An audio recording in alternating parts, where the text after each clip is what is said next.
More than a week following what the Chinese are describing as an illegitimate detainment of Huawei CFO Meng Wanzhou, many are beginning to question what motivated her arrest. Huawei can be likened to the Apple of China, delivering smartphones at 1/3 the price as their American counterpart. Now, they are also China's leading mobile technology supplier, but this is a cause for concern, according to the United States. President Trump and many in the DoD view Huawei as a front for spying. So joining us. For a while, certain countries have been claiming that Huawei may pose a threat against their national security. Yet none of those accusers have so far come up with any evidence about how Huawei affected their national security. Such restrictions on Chinese companies' normal operation based on suspicion are very absurd. And joining us now for the latest on this tech drama, we have Alex Mihailovich for us out of Toronto. Hey, Alex. Good to see you there. So the arrest in Canada, it's placing stress on the Trump administration when it comes to trade talks right now happening with China. How is the president's trade team dealing with this situation? I mean, the stress is there for good reason. We have the Huawei CFO arrested in Vancouver, Canada, at the request of the United States.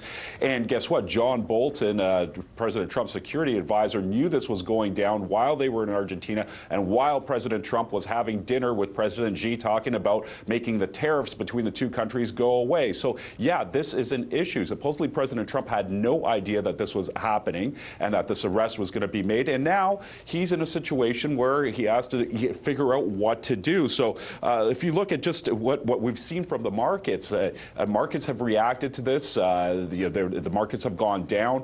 We're talking about tariffs here. We were talking about March 1st being a deadline when they were hoping the U.S. negotiation team with the Chinese negotiation team to make the tariffs go away. And we have something like this happen. It kind of just throws everything off. Now, if you talk to Mr. Lighthizer, who's the leader of the trade team for the United States, he's going to say, well, you know what, this has nothing to do with the trade talks. Well, like it or not, it has something to do with the trade talks. This has turned into an absolutely massive issue.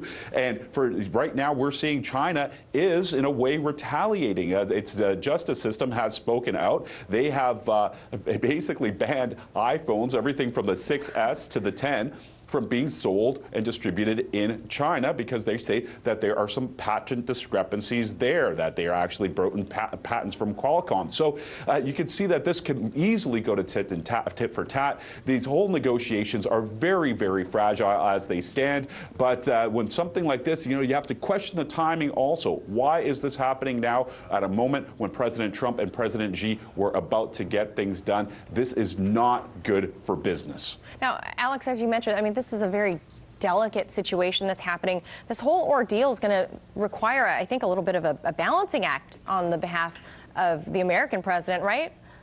Well, absolutely. I mean, the president has to not only appease people in his own Congress and his whole House of Representatives and Senate, etc., his people in the Republican Party, he has to actually appease the world, and that includes China at this point. So what does he have to do? When we look at Huawei, I mean, they've been accused of all sorts of things, most of them not proven by anybody, that they've been spying on anybody, but still, you have the Republicans coming out strong, talking about banning Huawei. We know that Marco Rubio, he's actually said that on Sunday that he'd like to introduce legislation that would bar Huawei from doing business in the United States at all. Now, this situation was literally tossed in the limelight in a very, very strange time. And you're wondering, we know that there's in-party fighting, there's fighting within the U.S. period when it comes to Donald Trump and other politicians that are against him. So this is, one of those situations. Again, he didn't know about this, so this is very questionable. And on the other side, you're dealing, again, here's where you got to balance. You're dealing with China.